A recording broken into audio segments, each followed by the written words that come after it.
Agnès Lefranc, bonjour et bienvenue. Merci, bonjour. Vous êtes notre spécialiste en santé environnementale et justement, d'ailleurs, vous avez écrit une thèse d'écologie. Vous avez également travaillé dans le domaine de la sécurité sanitaire et depuis l'année dernière, vous dirigez un service de santé environnementale au sein d'une collectivité territoriale. Vous connaissez bien le sujet. La première question que j'aimerais vous poser, c'est de connaître votre avis sur les grands enjeux d'une vision convergente de la prévention santé. Je parle là de la santé publique, également la santé au travail, et puis bien sûr la santé environnementale que vous connaissez si bien. Alors en fait, la vision convergente, elle découle de ce qu'on est et de ce qu'est notre santé. La santé des individus, elle va dépendre de caractéristiques individuelles, comme le sexe biologique, l'âge, le patrimoine génétique. Elle va dépendre de comportements individuels, ce qu'on mange, l'alcool qu'on consomme, le tabac qu'on fume éventuellement. Et puis elle va dépendre de l'environnement social, économique, chimique, biologique, dans lequel on va naître, grandir, travailler et vivre. Donc la santé environnementale, qui décrit l'environnement dans lequel on vit, les impacts qu'il peut avoir sur notre santé, et la santé au travail, qui décrit notre environnement de travail et les impacts qu'il peut avoir sur notre santé, c'est des choses absolument convergentes, parce qu'on est le même, qu'on soit chez nous, qu'on soit dans la rue ou qu'on soit au travail. Agnès Lefranc, quel est pour vous le concept de la santé environnementale selon la définition qu'en donne l'OMS ? Alors l'OMS a une vision extrêmement globale de la santé environnementale, puisque c'est la santé de l'homme déterminée par l'ensemble des déterminants biologiques, chimiques, physiques, sociologiques, esthétiques qui sont présents dans son environnement, et l'ensemble des leviers sur lesquels on peut agir pour modifier ces déterminants en vue, idéalement, d'améliorer la santé humaine. Alors ça c'est pour le concept, mais quel est finalement l'impact sur la santé au travail et même sur la santé tout court d'ailleurs ? De ce concept découle le fait qu'en actionnant l'ensemble des leviers qui peuvent être présents, c'est-à-dire en améliorant l'environnement physique, chimique, biologique, sociologique, esthétique, aussi bien dans l'environnement général qu'au travail, on peut améliorer la santé des individus et réduire les inégalités de santé entre les individus au sein d'une population.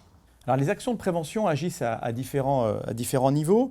Alors si oui, déjà, comment ça fonctionne ? Et je parle là des actions sur les sources d'exposition, également sur les personnes elles-mêmes que nous sommes.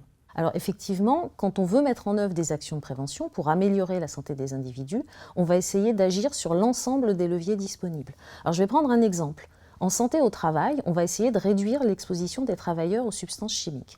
Et ça peut passer par la réduction de l'utilisation de certaines substances toxiques, le développement de processus industriels qui entraînent moins d'émissions, et ça va protéger la santé des travailleurs. Mais ça va aussi possiblement avoir des impacts bénéfiques pour l'environnement, les émissions dans l'environnement autour de l'usine où sont produits ces produits, et donc les populations qui vivent à proximité de ces usines où sont produits les différents objets.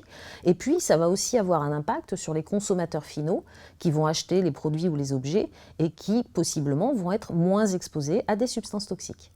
Agnès Lefranc, est-ce que vous considérez, vous, que les actions de prévention sont ou pas indissociables de l'information des décideurs et même des personnes ? Et si oui, comment ? C'est complètement connexe, c'est-à-dire qu'on ne peut pas dissocier parce qu'on est une seule et même personne, on ne peut pas dissocier les actions qui sont menées dans le milieu du travail des actions qui sont menées en population générale, pour utiliser un jargon de santé publique. On va promouvoir par exemple une bonne qualité de l'air intérieur sur le lieu de travail, dire qu'il faut aérer les bureaux, avoir des systèmes de ventilation qui soient efficaces. Ça va aussi permettre aux travailleurs d'intégrer cette idée et chez eux aussi de mettre en œuvre ces actions qui sont ces actions d'aération essentielles pour améliorer la qualité de l'air intérieur. Et on sait très bien que les polluants chimiques et les polluants biologiques présents dans l'air intérieur peuvent avoir des impacts néfastes sur la santé.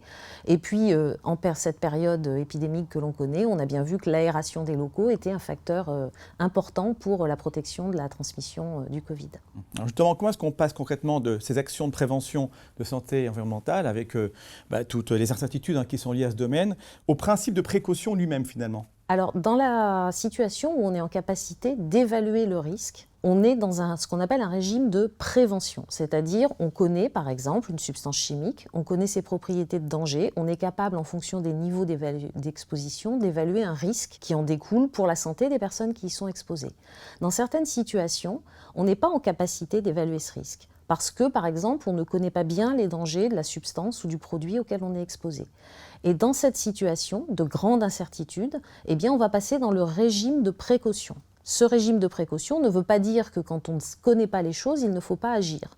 Et agir quand on est dans le régime de précaution, c'est appliquer le principe de précaution, c'est-à-dire en fonction du peu de connaissances disponibles, et là c'est une décision politique et non pas une décision scientifique, décider qu'on va mettre en œuvre des mesures qui visent à réduire les expositions, à interdire la commercialisation de tel ou tel produit ou substance.